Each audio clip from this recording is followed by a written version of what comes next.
నా పేరు ఆరపల్లి క్రాంతికిరణ్. నేను కేఎన్పిఎస్ ఆర్గనైజర్. నేను పెద్దపల్లి జిల్లా. నేను అక్కడ అంతర్గా మండలం అంటే పెద్దపల్లి జిల్లాకి బార్డర్ వస్తుంది. వీళ్ళది వచ్చేసి వెల్లటూరు మండలము, అది జగిత్యాల జిల్లాకు బార్డర్ నట్టు. ఈ రెండు మండలాలు బార్డర్స్. వేమనూరు వరకు నేను విలేకరుగా పనిచేస్తాను. వేమనూరు తర్వాత వీళ్ళ విలేజ్ వస్తుంది. అంటే వీళ్ళ విలేజ్ అంటే వీళ్ళ మండల పరిధి వస్తుంది. చనిపోయినప్పుడు కొంచెం వార్త లేట్గా వచ్చింది. చూసిన తర్వాత వార్త ఆంధ్రజ్యోతిలో పేపర్ నేను చూసిన. డేట్ తెలిస్తే నేను మన ఈ పేపర్లు అన్నీ చూసిన. డేటు 18 తారీఖు అన్నీ చూస్తే ఒక నవతెలంగాణ మినహాయించి మిగిలిన అన్నిట్లో వాళ్ళ ఇంటికి వెళ్ళి అల్లరి చేస్తే, గొడవ చేస్తే, అమ్మాయిలను లైంగిక వేధింపులకు ఇట్లాంటి గురి చేస్తే వీళ్ళు కోపోద్రేకులై అతను చంపినట్టు వార్త రాసి అసలు అన్ఫిట్ విలేకరులు. ఎందుకంటే క్రైమ్ రిపోర్ట్ వీళ్ళు ఎట్లా చేస్తారు అంటే పోలీసులు ఇచ్చిన కథనం ప్రకారమే రాయడానికి వీళ్ళు ప్రియారిటీ చేస్తారు. ఎందుకంటే వాళ్ళు విలేకరులు అందరూ వాళ్ళతో ఉంటారు కాబట్టి బాధితుల కోణంలో కూడా కథనం రాయాలి. వాళ్ళు రాయలేదు అట్లా. ఇంకొకటి ఒక దరిద్రం ఏంటి అంటే పెద్దపల్లి జిల్లా వచ్చేసి అది పార్లమెంటు ఎస్సీ నియోజకవర్గం. దాదాపు ఇప్పుడు వీళ్ళ సామాజిక తరగతి, నేతకాని సామాజిక తరగతి ఒక ఎంపీని 3 ఎమ్మెల్యేలను గెలిపించేటువంటి, ఓడగొట్టేటువంటి మెజార్టీ పాపులేషన్ ఉన్నటువంటి సామాజిక తరగతి అది. అక్కడ గోమాసా శ్రీనివాస్కి బీజేపీ టికెట్ ఇచ్చింది. ఎందుకంటే నేతకాని సామాజిక తరగతి ఓటర్ అని. వారు వచ్చి పరామర్శించింది లేదు. దాడి చేసిన వాళ్ళు ఒక నేతకాని. ఎందుకంటే గతంలో బొర్లకుంట వెంకటేష్ నేత is also belongs to నేతకాని community, రాలేదు. మంత్రి నియోజకవర్గంలో సంద్రువెల్లి, గుండ్రాజ్పల్లి, గంగారాం ఎక్స్ రోడ్డు, మంత్రిలో దాదాపు ఒక గడపలు కూడా కల్తీ లేకుండా నేతకాని సామాజిక వర్గం ఉన్నది. వారు మంత్రిగా ఉన్నారు, వారు రాలేదు, పరామర్శించలేదు. చెన్నూరులో వివేక్ గారు ఉన్నారు. చెన్నూరు మొత్తం గడపలు మొత్తం వీళ్ళే మెజార్టీ ఆఫ్ పీపుల్. అక్కడ ఎవరు పరామర్శించారు. బెల్లంపల్లి ధర్మపురి నియోజకవర్గము పరిధిలోకి వీళ్ళది వస్తుంది, వెలుగటూరు. అండ్ మంత్రి వారు రాలేదు. పెద్దపల్లి జిల్లాలో Vaddapalli Ramachandranudu central SC commission member ఆయన. అంటే ఒక ఎస్సీ నియోజకవర్గాలు, ఎస్సీ ప్రజాప్రతినిధులు ఉన్నటువంటి ఏరియాలో కాపులు దాడి చేసి భయభ్రాంతుల గురించి చంపేశారు. అక్కడ వాళ్ళు గుడేటి కాపులు. పెద్దపల్లి జిల్లాలో గుడేటి కాపులు అంటే రెడ్లుగా చలామణి అవుతూ ఉంటారు. కాపు బలిస్తే రెడ్డి అన్న సామెత అక్కడ. వీళ్ళు గుడేటి కాపులు. అక్కడ ఈ మల్లేష్ అంటే వాడు ఇంటర్ చదువుకున్నాడు, డిగ్రీ డిస్కంటిన్యూ. ఎందుకంటే వాళ్ళకి 4 ఆడపిల్లలు. అలా ఆడపిల్లతో తను పుట్టిండు. మరి పని నువ్వు మీదేసుకోకపోతే నాకు ఆసర కాకపోతే ఎట్లా రానంటే ఇతని వల్ల తండ్రికి చేదోడు వాదోడు కావడానికి ఆయన విద్య విరమించుకున్నాడు. విరమించుకొని ఏం చేస్తున్నాడంటే డబ్బాలు కట్టుకొని, మందు డబ్బాలు రోజుకు అసలు ఒక్క డబ్బా మోయడము అంటే అది మోటు పని కాబట్టి బురదలో కాలు మనం తీసేయడం వేరు, బురదలో నుంచి బలంగా తీసివేయడం వేరు. పని చేసుకుంటూ అతను మందు కొట్టేది. ఒక దాదాపు 10-20 డబ్బాలు కొట్టేదట. ఆ డబ్బనే బరువు. అందులో తెలియగలడు. అసలు పైసా కమాయించుట్లో విద్యావంతులు, ఒక చదువుకున్న ఎంబీఏ వాళ్ళు చేసిన కంటే కూడా మేధావి వర్గం, మంచి మేధావి. పైసా ఎట్లా కమాయించాలనే దాని మీద మంచి ఆలోచన, అవగాహన, గ్రిప్ ఉన్నవాడు. అక్కడ ఏం చేసినట్టే ఆ ఏరియాలో వరికోత మిషన్ లేకపోతే ఒక్కటి లీజు తీసుకొచ్చుకుంటాడు. ఒక్కటి లీజు తీసుకొస్తే వీళ్ళ ఇంటి చుట్టూ, అక్కడ చుట్టుపక్కల గ్రామాల వాళ్ళు మా వరిగోని వీళ్ళ ఇంటి చుట్టూ నేత కాని సామాజిక తరగతి కాకుండా మిగిలిన అన్ని కులాల వాళ్ళు తెల్లారులేస్తే వీళ్ళ ఇంటి ముందు. అంటే ఊర్లో పరపతినోడు, ఊర్లోగా చుట్టుపక్కల గ్రామాలలో మల్లేష్ అంటే వెళ్ళినోటాడు ఎక్కడైనా. ఒకటి పోయి 2 తీసుకొచ్చిండు ఆయన లీజ్కి. లీజ్ తీసుకొచ్చడం కాకుండా ఆ లీజ్ తీసుకొచ్చిన ట్రాక్టర్ డ్రైవర్లను కూడా ఈయన పనిలో పెట్టుకున్నాడు. అంటే ఉపాధి ఇప్పించిండు. కొత్తది కొనుక్కున్నాడు.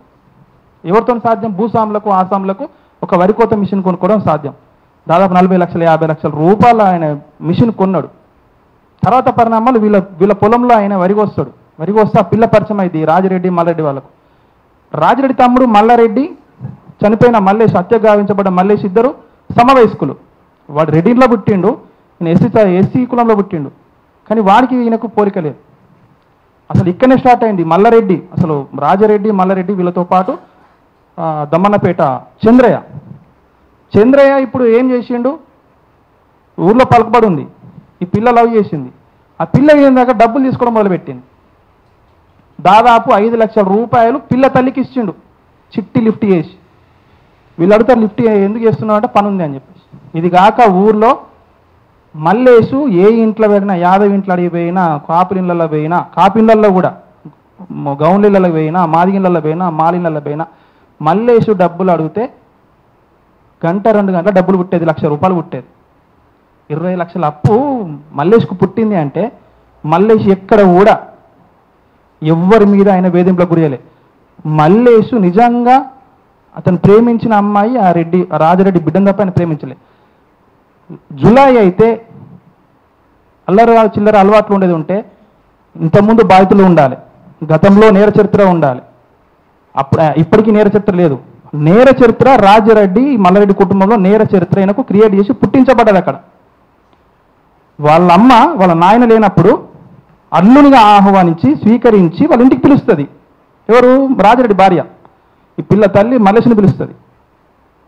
వాళ్ళ డబ్బులు ఈయన చైన్ కూడా కుదబెట్టిస్తారు. లాస్ట్కు 40 లక్షల రూపాయల బండి వడ్డీకి పావు షేర్ అమ్ముకొని ఆ డబ్బులు కూడా వాళ్ళకి ఇస్తారు. ఇప్పుడు చంద్రయ్య, దమ్మన్నపేట చంద్రయ్య ఈరోజు హత్యకు ప్రణాళిక వేసిండు, వీళ్ళు అమలు చేసారు. ఇప్పుడు చంద్రయ్య ఎట్లా ఉందంటే అక్కడ ఇప్పుడు హైప్ పెరిగింది.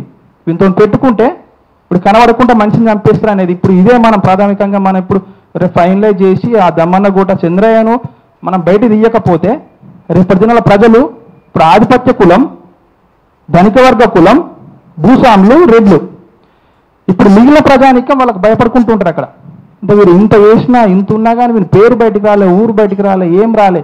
వంతను ఎందుకురా పెట్టుకోవడం అంటే ఈరోజు రెడ్లు అంటే ఊర్లో భయం. ఇప్పటికీ రాజరెడ్డి కుటుంబానికి పశ్చాత్తాపం లేదు.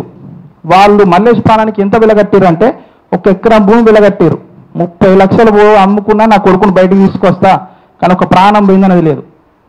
SI Umasagar SI, CI, DSP మనిషి చనిపోయి ఉన్నాడు, ఎస్ఐ లేడు. అసలు యాక్చువల్లీ కొత్తపేటకు తీసుకొని పోతారు.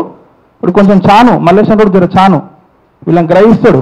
అక్కడ ఏదో వాగ్వాదం వస్తుంది. వాగ్వాదం వచ్చిన తర్వాత కొత్తపేట గ్రామం నుంచి ఏం చేస్తారంటే వాళ్ళను జులిపించుకొని బయటకు వచ్చేస్తాడు. బయటకు వచ్చిన తర్వాత ఇంటికి వస్తాడు. వాళ్ళ అమ్మ ఉండదు, వాళ్ళ ఆయనకి ఎప్పుడు వెళ్ళిపోతున్నా అంటే వెలుగటూరు స్టేషన్కి పోతున్నా అని చెప్తాడు.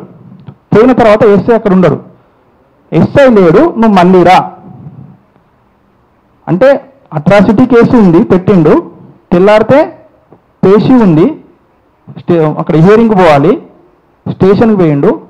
ఎవరి మీదైతే ఆ అట్రాసిటీ కేసు పెట్టిరో వాళ్ళు వాళ్ళతో ప్రాణభయం ఉందని స్టేషన్కి పోయినప్పుడు అంటే అట్రాసిటీ వీళ్ళకి రక్షణ ఇవ్వాల్సిన వాళ్ళు అక్కడ స్టేషన్కి పోయిన తర్వాత ఎస్ఐ లేడు.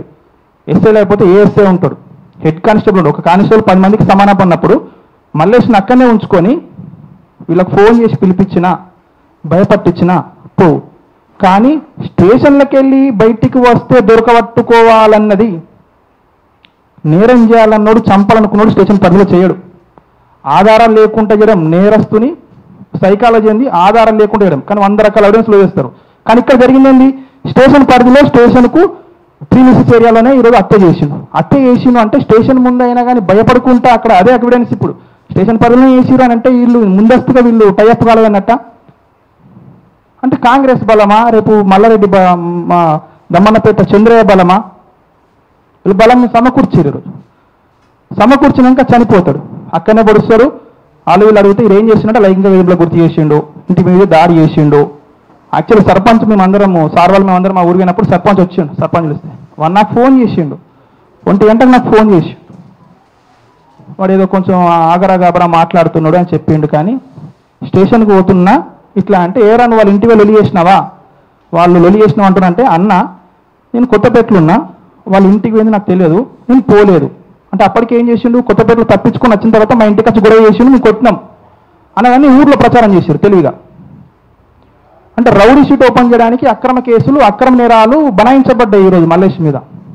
నిజంగా ఒక బాధితుడు పోతే వాని తరపున ఇవ్వాల్సిన వాళ్ళు ఈరోజు ఒక అమాయకుణ్ణి, కష్టజీవిని, రెక్కల కష్టం మీద బతికేటోళ్ళు, వాళ్ళు ఏ రాజకీయాలతో సంబంధం లేనివాడు, ఎలాంటి సంఘాలతో సంబంధం లేనివాడు పని చేసుకుంటుంటే ఈరోజు అక్రమ కేసులు పెట్టి రౌడీ షీట్ ఓపెన్ చేపించి బైండర్ చేయించి ఈరోజు ఎట్లా అంటే ఆ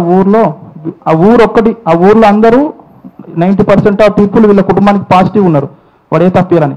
కానీ చుట్టుపక్కల గ్రామాలు ఏంటంటే ఆడలం బనాయిస్తే అంటే ఎవరు ఓరు కదా, అది ముద్ర ఇచ్చారు. ఇప్పుడు ఏం చేయాలంటే ఇంకొకటి రిక్వెస్ట్, దీంట్లో ఈ కుటుంబానికి ఒక 3 ఎకరాల భూమి కూడా ప్రపోజల్ పెట్టండి. ఎస్ఐని, సిఐని, డిఎస్పీని వీళ్ళని సస్పెండ్ చేయాలి, వీళ్ళ మీద కూడా విచారణ చేయాలి. ఆ ఫోన్ కాల్ ఎన్ని వచ్చినాయి ఏందని వీళ్ళ మీద విచారణ చేయాలి. ఎందుకంటే మొత్తం వాళ్ళ నాలెడ్జ్తోనే వాళ్ళ దృష్టిలో ఉన్న విషయంతోనే చంపేసి వాళ్ళ బాధ. నిన్న వాళ్ళ ఇంటికి పోయినా వీళ్ళని తీసుకురాని నిన్న పోతే నిన్న నిలదినం పెట్టుకున్నారు వాళ్ళు. అలా కొడుకు పోయిన బాధ ఎంత ఉందో నా కొడుకు ఏ తప్పు చేయలేదు, నా కొడుకు నీ ఊళ్ళో బదనం చేసి చంపేసిర్రు అనే దాంట్లో వాళ్ళకి అంతకు ఎక్కువ ఆవేదన ఉంది. ఇప్పుడు అతను ఫెయిర్ అని చెప్పేసి ఇది పునర్వస జరగాలి.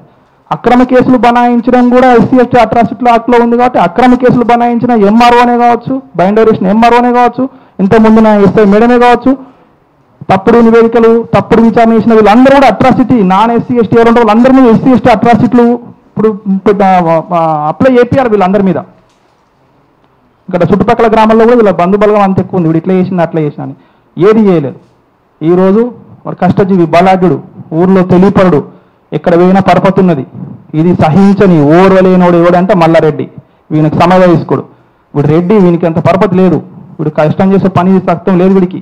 ఇప్పుడు ఒక దళితుడు ఎడ పోతావాడ నమస్తే పెడుతుర్రు, మా గ్రామం అంటే మా గ్రామాన్ని పిలుస్తారు వీడిని, ఇప్పుడు అడుగుతా అప్పులు కుడుతున్నాయి. ఇది జీర్ణించుకోలేనటువంటి కుల అక్కసు కులహంకారంతో మల్లారెడ్డి గారును దమ్మన్నపేట చంద్రయ్య. ఈరోజు దమ్మన్నపేట చంద్రయ్య అంటే ఇది ఇట్లా కొనసాగితే దమ్మన్నపేట చంద్రయ్య అంటే ఆ పల్లెలలో వాళ్ళ జోలికి పోతే చంపేస్తారా. మూడు కులాలు మూడు కుటుంబాలైన కులంలో ఉన్న వాటికి ఆ ఊరు కిషన్ రావుపేట అవుతుంది. 300 గడపలు ఉన్న దళితులకు ఆ ఊర్లో కులం ఆ ఇంటి పేరు అక్కడ ఊరి పేరు కాదు. సో వీళ్ళందరినీ దమ్మన్నపేట చంద్రయ్యను 6 చంపారు. మొత్తం 6తో పాటు సహకారాలు అందిన మీద ఉమాసాగర్ ఎస్ఐ మీద కానీ సిఐ మీద కానీ డిఎస్పీ గారి మీద కూడా వీళ్ళని కూడా వాళ్ళను ఇంక్లూడ్ చేయాలి, విచారణ చేయాలి. వీళ్ళ మీద కూడా తప్పుడు కేసులు గతంలో బనాయించబడి వీళ్ళందరి మీద కూడా అట్రాసిటీలు కేసులు చేయాలి. ఆ కుటుంబానికి పరిహారం వచ్చే వరకు కూడా ఈ డిమాండ్లు దానిలో పెట్టాలి. 3 ఎకరాల భూమి పెడితే, ఎందుకంటే రేపటి దినంలో ప్రభుత్వం 3 ఎకరాల భూమి ఇవ్వాలంటే రేపు ఇట్లాంటి జరిగితే మళ్ళీ 3 ఎకరాల భూమి మంచాల్సి వస్తుందా ఏమి అని చెప్పేసి అట్లయినా బాధితులకు పరిహారము కొంచెమైనా డబ్బులు మిగిలించుకుందాం అనే ఉద్దేశంలోనే కానీ రేపు ఇట్లాంటి కేసులు పోతున్నాయినా వాళ్ళ భయంతోనైనా కానీ పరిష్కారం చేసే అవకాశం ఉంటుంది. కాబట్టి ఆ కుటుంబానికి ఆ భూమి కూడా ప్రపోజ్ పెట్టాలని కోరుకుంటున్న అవకాశం ఉంది. Thank you.